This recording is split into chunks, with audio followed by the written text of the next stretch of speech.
What is the nature of intelligence? I think it's helpful to understand that intelligence is essentially defined as our ability to make connections. That's true for human beings, for animals, and for societies. Any living system has intelligence, and intelligence is the function that allows that system to interact with other systems and to fulfill its purpose. So we, as a system, as human beings, for example, have a certain type of intelligence that helps us to interact with each other, with our environment, and with the larger wholes in which we are embedded, with our society and the earth. All beings have intelligence. Birds have intelligence, a specific kind of intelligence. Cows have intelligence. Every kind of being has a unique intelligence that helps them relate with other members of their species, live, grow, reproduce, and celebrate their lives in the world. I think life is essentially a celebration, and that as we awaken more deeply to the truth of what we are, we begin to see around us a divine celebration. And the fact that we cannot see and appreciate this beautiful celebration is a result of our conditioning and delusion.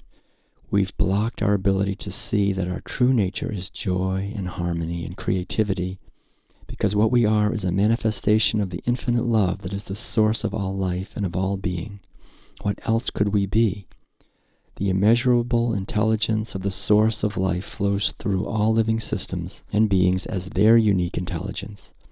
Through this they fulfill their purposes and participate in the ongoing flowering of life and beauty on this earth. The idea that life is meant to be a universal celebration of joy and creativity is quite discomforting to most of us who have been raised in our culture. We essentially don't like to think that the animals we eat would be able to live celebratory lives of joy and of meaning. We assume that they have no meaning and no other reason to live except to be our food. Cows we think of as being stupid and slow. Pigs are dirty and greedy.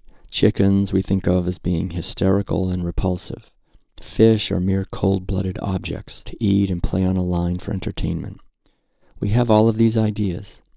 The animals that we eat the most, like chickens and turkeys, we have most strongly excluded from our sphere of concern.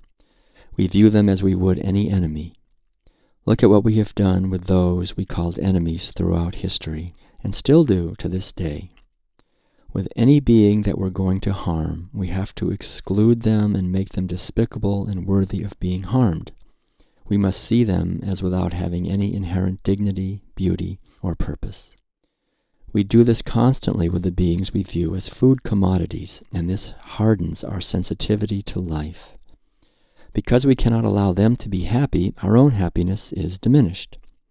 We've been indoctrinated to create categories in our minds and to force these beings into these categories.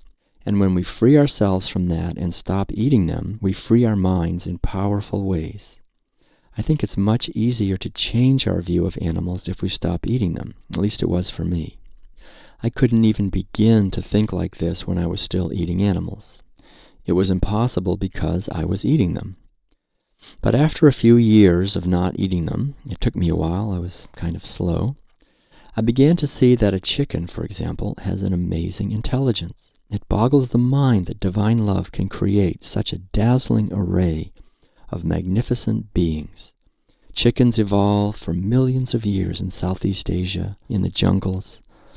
They have intelligence that allows them to nest, to mate, to protect and care for their chicks, to interact with each other, to form complex hierarchies of roosting, and to be an essential part of the whole blossoming ecosystem in Southeast Asia, part of the incredible blossoming of life here on this planet, spinning in the mystery of space.